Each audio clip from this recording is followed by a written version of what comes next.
নমস্কাৰ, মই আজি আকৌ এটা নতুন ভিডিঅ' লৈ আপোনালোকৰ মাজত আহিছোঁ। আচলতে মই যিখিনি প্ৰেক্টিকেলি চলাৰৰ বিষয়ে মই পাই আহিছোঁ, সেইখিনিৰ বিষয়ে মই আপোনালোকৰ আগত ভিডিঅ'ৰ যোগেদি ক'বলৈ বা দেখুৱাবলৈ চেষ্টা কৰোঁ। আৰু চলাৰ এখন ইনষ্টলেশ্যন কৰোঁতে কি বস্তু লগোৱা হয়, কি বস্তু চলাৰ এখনত লগাব লাগে ইনষ্টলেশ্যন কৰোঁতে, সেইখিনি মই ইয়াত দেখুৱাওঁ আপোনালোকক। সেইখিনিৰ বিষয়ে কওঁ। বিশেষকৈ মই গাঁও অঞ্চলত য'ত চৰকাৰী কাৰেণ্ট নাথাকে, গ্ৰিড কানেকশ্যন নাথাকে, তাত মই চলাৰ ইনষ্টলেশ্যন বেছিকৈ কৰোঁ। চৰকাৰী কাৰেণ্ট থকা জেগাতো মই ইনষ্টলেশ্যন কৰিছোঁ, ডাঙৰ কিছুমান। আৰু যিবোৰ অঞ্চলত চৰকাৰী কাৰেণ্ট নাই, সেইবোৰ অঞ্চলতো মই এনেকৈ চলাৰ ইনষ্টলেশ্যন কৰি আহিছোঁ। আৰু মই তাৰে চলাৰ ইনষ্টলেশ্যন কৰা এটা ভিডিঅ' মই আপোনালোকৰ আগত লৈ আহিছোঁ। ইয়াত মই চলাৰ এটা ইনষ্টলেশ্যন কৰিছিলোঁ গাঁও অঞ্চলত। মই ইয়াত ৱাৰিঙৰ যিটো আপোনালোকে দেখি আছে, মই তাত পাইপ ৱাৰিং কৰিছোঁ। আৰু সাধাৰণতে আমি চলাৰ এখন লগাওঁতে তাৰ যিবোৰ ৱেৰ থাকে, ৱেৰবোৰ আমি এনেকৈ পাইপিং কৰি দিওঁ। ৱেৰবোৰ নেকেট নাথাকে, আমাৰ পাইপ লগাই এনেকৈ ধুনীয়াকৈ ৱেৰিং কৰি দিওঁ।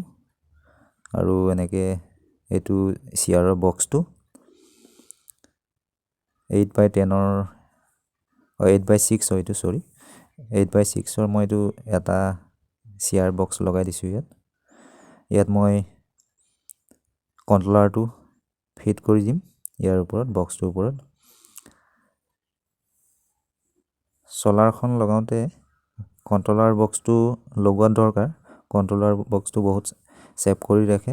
আপোনাৰ কণ্ট্ৰলাৰ বক্সটোৰ পৰা আপোনাৰ বেটেৰীটো ছেভ হৈ থাকে, প্লাছ আপোনাৰ ঘৰৰ যিখিনি ৱাৰিং থাকে, সেই ৱাৰিংখিনিও মানে বহুত ছেভ হৈ থাকে কণ্ট্ৰলাৰটো লগোৱাৰ ফলত।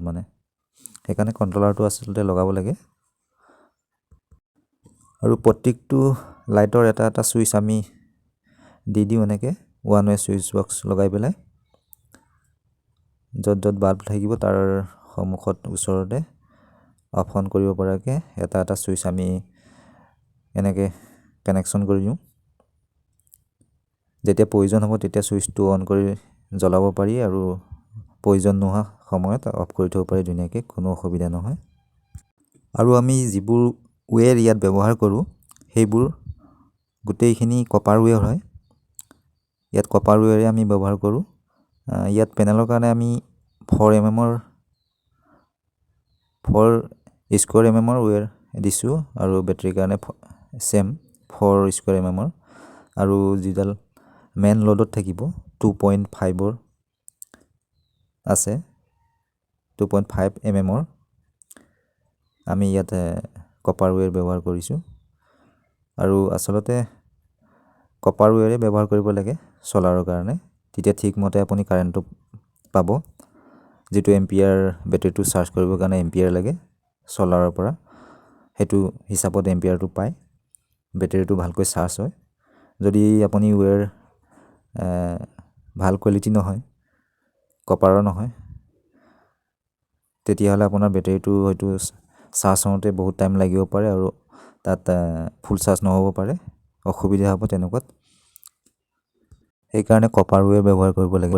1 নম্বৰতে কপাৰ ৱেৰ লগালে আমাৰ বেছি দিন লাষ্টিঙো হয়। 2 নম্বৰতে আপোনাৰ যিটো কাৰেণ্ট যিটো হিচাপত পাব লাগে চলাৰৰ পৰা, সেইটো হিচাপত পায়। আৰু 3 নম্বৰতে আপোনাৰ বেটেৰীটো সদায় ফুল চাৰ্জ হৈ থাকিব, কেতিয়াও ডাউন নহয়। আৰু লাইট আপুনি কণ্টিনিউ জ্বলাব পাৰিব, আপোনাৰ কণ্টিনিউ ছাৰ্ভিচ থাকিব, বেকআপ পাব আপুনি ধুনীয়াকৈ, কপাৰ ৱেৰ যদি ভালকৈ লগোৱা হয়।